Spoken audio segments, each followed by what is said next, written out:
અમે high secondary ઉચ્ચ માધ્યમિક વાયોર ખાતે મળ્યા છીએ ત્યારે ખરેખર શિક્ષકોની ઘટ માટે તમે રજૂઆત કરી જ છે. અહીંયા સ્થાનિક લેવલે ઉદ્યોગો છે અદાણી સિમેન્ટ અને અલ્ટ્રાટેક સિમેન્ટ.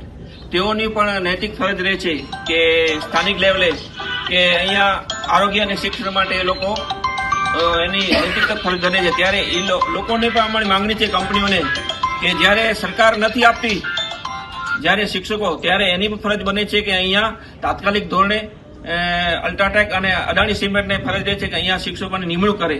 જોકે અલ્ટ્રાટેક કંપની એક શિક્ષક આપ્યા હતા ઉચ્ચ માધ્યમિકમાં, પણ એ પણ છેલ્લા 20 દિવસથી અહીંયા આવતા નથી.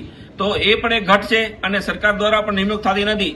તો તાત્કાલિક ધોરણે ઉચ્ચ માધ્યમિક વાયોર ખાતે શિક્ષકોની નિમણૂક કરવામાં આવે અને શિક્ષણનું સ્તર જે ખાડે ગયું છે એ પણ કંઈક ઊંચું આવે. પરીક્ષાઓ નજીક છે ત્યારે વિદ્યાર્થીઓ અને આગેવાનોની માંગણી છે કે તાત્કાલિક ધોરણે અહીંયાથી શિક્ષકોની ભરતી કરી અને શિક્ષણ સુધારવામાં આવે, નહીં તો અમે તાળાબંધી કરશું એ અમે બધા નક્કી કર્યું છે. 11 અને 12ના બે વિદ્યાર્થીઓ બે ધોરણ છે, પણ અહીંયા શિક્ષકોની ઘટ છે. જે બહારથી વિદ્યાર્થી આવે છે એ 3-3, 4-4 કિલોમીટરથી દૂરથી આવતા હોય છે, પણ શિક્ષકોની અહીંયા ઘટ છે.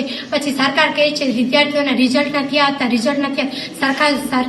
સરકારી શિક્ષકો કોઈ નથી મળતા, નથી કોઈ પ્રાઇવેટ શિક્ષક મળતા. તમે અહીંયા શિક્ષકોની ઘટ પૂરી કરો તો વિદ્યાર્થીને રિઝલ્ટ આવે. અને અહીંયા હવે 12માનું બોર્ડને 2 મહિના જ રહ્યા છે.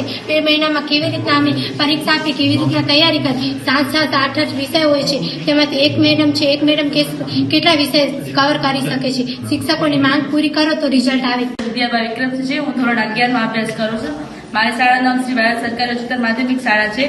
અમે અહીંયા શાળા રોજ આવે છે, શિક્ષક નથી, શાળા છે, શિક્ષક નથી, પુસ્તકો છે પણ જ્ઞાન આપતા નથી.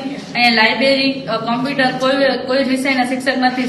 સરકાર વિષયો આપે છે, પુસ્તકો આપે છે પણ શિક્ષક આપતા નથી. એટલે મારે સરકારને વિનંતી છે શાળા બનાવો પણ પહેલા શિક્ષક આપો.